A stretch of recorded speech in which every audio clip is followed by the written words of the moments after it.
ஒரு பணக்காரர் தன் வீட்டில் கடவுள் சிலை வைக்க ஒரு சிற்பியை அணுகி சென்றார். அவர் சென்ற நேரம் அந்த சிற்பி ஒரு பெண் கடவுள் சிலையை செதுக்கி கொண்டிருந்தார். கொஞ்ச நேரம் அவர் செதுக்குவதை வேடிக்கை பார்த்த அவர் சிற்பி செதுக்கிய இன்னொரு சிலை கீழே கிடப்பதை, அச்சு பிசகாத அதே மாதிரியான இன்னொரு சிலை கீழே கிடப்பதை கவனித்து விட்டார். ஒரே கோயிலில் எப்படி ஒரே மாதிரியான இரண்டு சிலைகளை வைப்பார்கள்?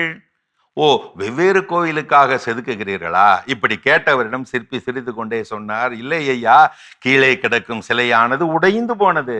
ஆச்சரியமானார் பணக்காரர். என்ன சொல்றீங்க? இங்க கீழே கிடக்கும் சிலையானது உடைந்து போனதா? பார்க்க மிகவும் அழகாகத்தானே இருக்கிறது. அப்படி எந்த பாகமும் உடைந்து போனதாக தெரியவில்லையே.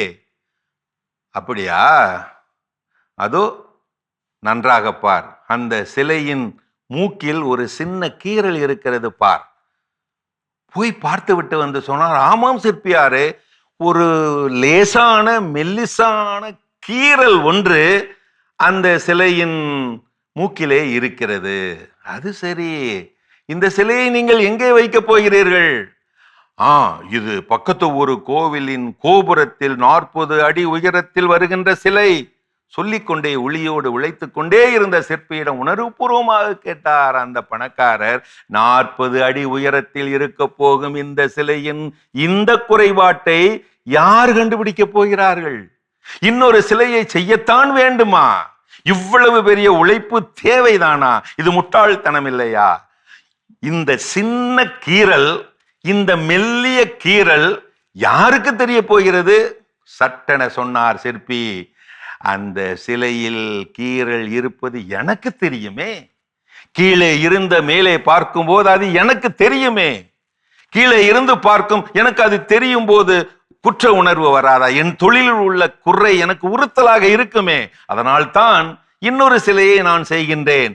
அதோடு சிறப்பாய் சொன்னார் சிற்பி, அதோடு மேலே இருந்து பார்க்கும் கடவுளுக்கும் தெரியுமே. திருத்தப்படாத குறைகள் உறுத்தி கொண்டே இருக்கும். அடுத்தவர் பாராட்டுக்காக வேலை செய்யாதே, உன் மன திருப்திக்காக வேலை செய். முழுமை என்பது சேருமிடமல்ல, உன்னை நீயே தினமும் செதுக்கிக் கொள்ளும் பாதை. முழுமை என்பது மற்றவர்களை விஞ்சுவதும் அல்ல, அது உன்னை நீயே விஞ்சுவது.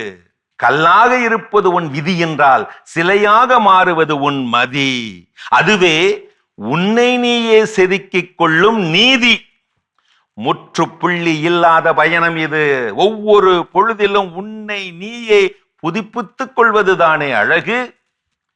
இலக்கு என்பது எட்டாத உயரத்தில் இருக்கலாம், ஆனால் உன்னுடைய துல்லிய வினைகள் அதை எட்டும் தூரத்தில் கொண்டு வந்து வைக்கும். மறவாதே. ஆம், இளைய பாரதத்தினாய் வா வா வா, முழுமை கண்டு நெருங்குவாய். வா வா வா.